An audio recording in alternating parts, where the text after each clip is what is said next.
اعوذ باللہ من الشیطان الرجیم بسم اللہ الرحمن الرحیم رب اشرح لی صدری ویسر لی امری واحلل عقدۃ من لسانی یفقہوا قولی۔ ریاض الصالحین دوسرا حصہ احادیث نبی صلی اللہ علیہ وسلم۔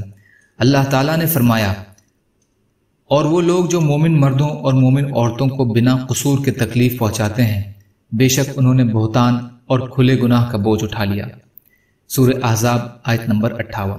فائدہ: ان جگہوں پر پیشاب پخانہ کرنا یقیناً تکلیف کا سبب ہے اور مومنوں کو تکلیف پہنچانا سخت گناہ ہے، اس لیے اس سے بچنا ضروری ہے۔ جس طرح گرمی میں سایہ دار جگہ کی اہمیت ہے، سردی میں دھوپ والی جگہ کی وہی اہمیت حاصل ہو جاتی ہے۔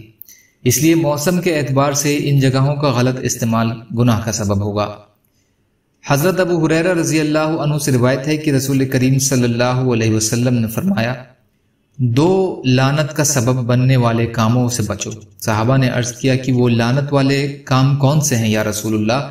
آپ نے فرمایا کہ وہ شخص جو لوگوں کے راستے میں یا ان کی سایہ دار جگہ میں قضائے حاجت کرے۔ مسلم۔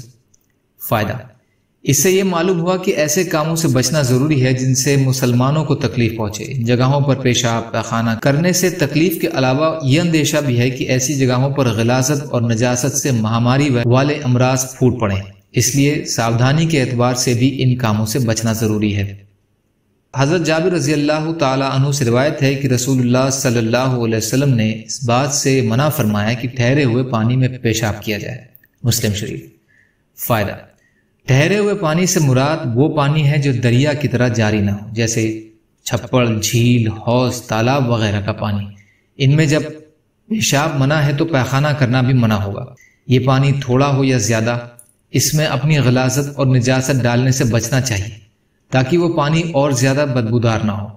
ٹھہرے ہوئے پانی میں ویسے ہی بدبو پیدا ہو جاتی ہے، اگر اس میں اور نجاست اور غلاظت ڈال دی جائے تو اس کی بدبو اور اس سے آس پاس کے لوگوں کو جو تکلیف پہنچے گی اس کا اندازہ آسانی سے کیا جا سکتا ہے۔ اسلام کے احکام میں کتنی جامعیت ہے اور کس طرح اس نے لوگوں کو پیش مسائل سے اعتنا کیا ہے، اس کی مثال دوسرا کوئی مذہب پیش کرنے سے بے بس ہے۔ لیکن بدقسمتی سے مسلمانوں کا مذہب اپنی تعلیمات و ہدایات کے لحاظ سے جتنا جامع اور کامل ہے، اتنے ہی مسلمان اس پر عمل کرنے سے بے خبر اور غافل ہیں۔ اللہ تعالی ہم سب کو کہنے سننے سے زیادہ عمل کی توفیق عطا فرمائے۔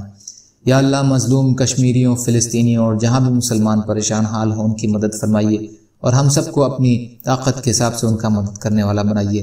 یا اللہ، سچی توبہ کی توفیق عطا فرما دیجیے، رحم کا، کرم کا، عافیت کا، درگزر کا معاملہ فرمائیے۔ سبحان اللہ و بحمدہ، سبحانک اللہم و بحمدک، اشہد ان لا الہ الا انت، استغفرک و اتوب الیک۔ سبحان ربک رب العزت عما یصفون وسلام علی المرسلین والحمد للہ رب العالمین برحمتک یا ارحم الراحمین۔ والسلام علیکم۔